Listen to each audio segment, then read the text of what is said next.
FIS bye कर रहे हैं तो DIS को बाय करने की ज़रूरत नहीं है। 3 दिन से FIS की बाइंग हो रही है। 1271 करोड़ FIS ने बाय किया और DIS ने उसके सामने सेल किया 530 करोड़। अब बार्स लेकर आइए। अब बार्स इंपॉर्टेंट है ये, क्योंकि अब उल्टे हो गए हैं बार्स। नॉर्मली हम इसको, हमारी आदत क्या है, हम FIS को रेड में देखते हैं, DIS को ग्रीन में देखते हैं। अब उल्टा हो गया है, FIS ग्रीन में आ गए, DIS रेड में आ गए हैं 3 दिन से। तो लेकिन मार्केट मैचिंग मैकेनिज्म है भाई। DIS बाय कर रहे थे 21,300 पर, FIS बाय कर रहे हैं 24,300 पर, ये फ़र्क है बस।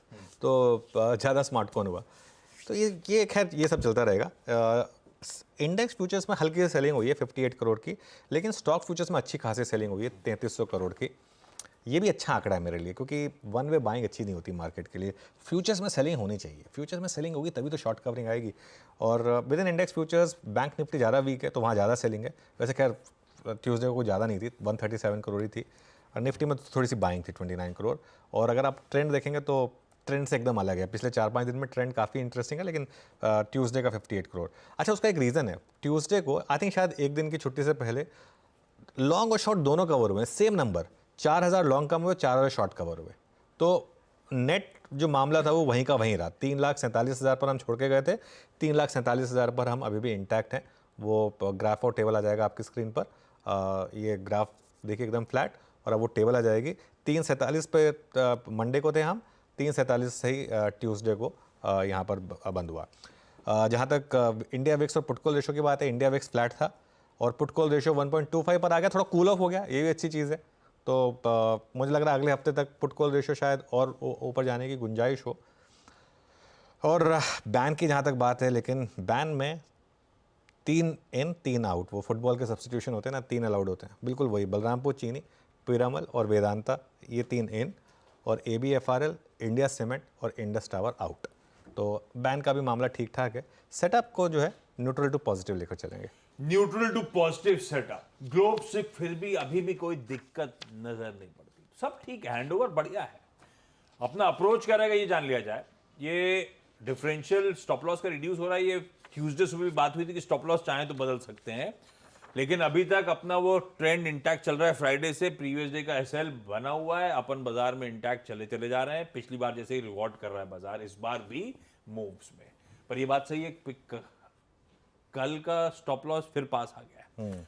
ऐसे में हमारी रणनीति क्या रहेगी, कैसे अप्रोच करना है निफ्टी को, क्या लेवल्स आप वॉच आउट करोगे? बिल्कुल, पहले लेवल्स डिस्कस करते हैं, फिर अप्रोच पे आते हैं। ठीक है। पहला सपोर्ट तो 24,587, ट्यूसडे का लो। आज हो सकता है एक बार के लिए हम उसको रिविजिट कर लें, क्योंकि ग्लोबल क्यूज काफ़ी वीक हैं, तो एक बार के लिए उसको हो सकता है हम रिविजिट कर लें, हो सकता है। वैसे गिफ्ट निफ्टी तो नहीं बता रहा है, गिफ्ट निफ्टी तो बता रहा है कि हम थोड़ा ऊपर ही खुलेंगे, लेकिन फिर भी मुझे लग रहा है एक बार के लिए आज शायद उसको हम रिविजिट कर लें। और बड़ा सपोर्ट जोन जो आपका जो वॉच आउट करने का है वो है 24,475 टू 24,500। आज निफ्टी की वीकली एक्सपायरी है, 24,500 पर ज़बरदस्त पुट राइटिंग है, और वो पुट राइटर मेरे ख्याल से इतनी आसानी से गिव अप नहीं करने वाला है। 20-25 रुपये प्रीमियम है वहाँ पर, तो 24,475 आपका एक बेस बन गया। बाइंग कहाँ करनी है? 24,550 से 24,600 का अगर आपको जोन मिल जाए वो बाय जोन होगा। एक स्ट्रिक्ट स्टॉप लॉस लगा दीजिए 24,475 का।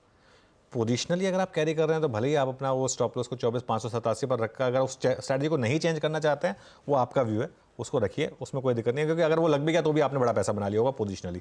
डे ट्रेडर के लिए लेकिन स्टॉप लॉस थोड़ा एडजस्ट करना पड़ेगा आपको, 24,450 के आसपास रखना पड़ेगा। 100 पॉइंट का तो स्टॉप लॉस रखेंगे आप, कोई भी ट्रेड लेंगे तो, फ्रेश ट्रेड लेंगे तो। और यही दिक्कत हो जाती है अगर आप ट्रेंड में पार्टिसिपेट ना कर रहे हो, तो फ्रेश ट्रेड लेते हैं उसमें आपको थोड़ा सा एक स्टॉप लॉस डीप रखना पड़ता है।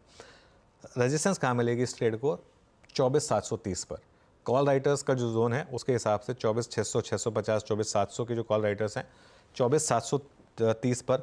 24,730 अगर निकलने लगा ना तो कॉल खरीद लें, फिर वो मार्केट मोमेंटम वाली हो जाएगी। उसके बाद बड़ी रेजिस्टेंस मार्केट को मिलेगी 24,900 से 25,000 पर, जो साइकोलॉजिकल रेजिस्टेंस है। तो स्ट्रैटेजी मेरी वही रहेगी, डिप में बाय करें और स्टॉप लॉस लगा दें।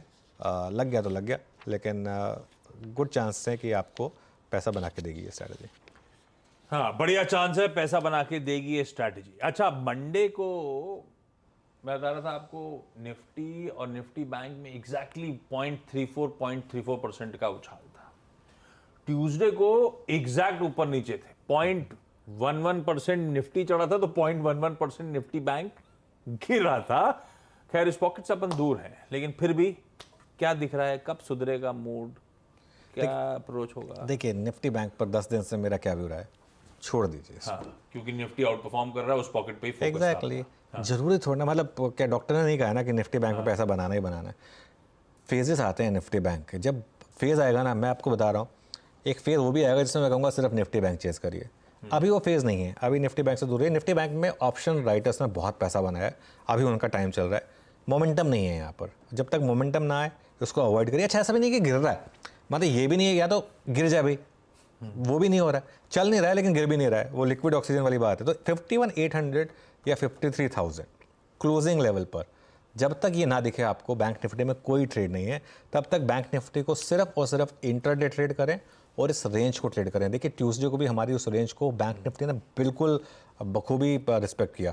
ट्यूसडे को बैंक निफ्टी में सेल ट्रेड वर्कआउट हुई, ठीक है, बाय ट्रेड नहीं वर्कआउट हुई, लेकिन आज हो सकता है कि लोअर लेवल पे बाय ट्रेड वर्कआउट हो जाए। तो ये सब चीज़ें चलती रहेंगी, थोड़ा अवॉइड करें इसको। ओके, निफ्टी बैंक जैसे पहले चर्चा हुई थी वैसे ही अवॉइड करते चलें इस काउंटर, इस इंडेक्स को। सीएनबी सिवास का मॉर्निंग पैनल रेडी हो रहा है। हमने निफ्टी बैंक की चर्चा कर ली है, ग्लोब के संकेतों पे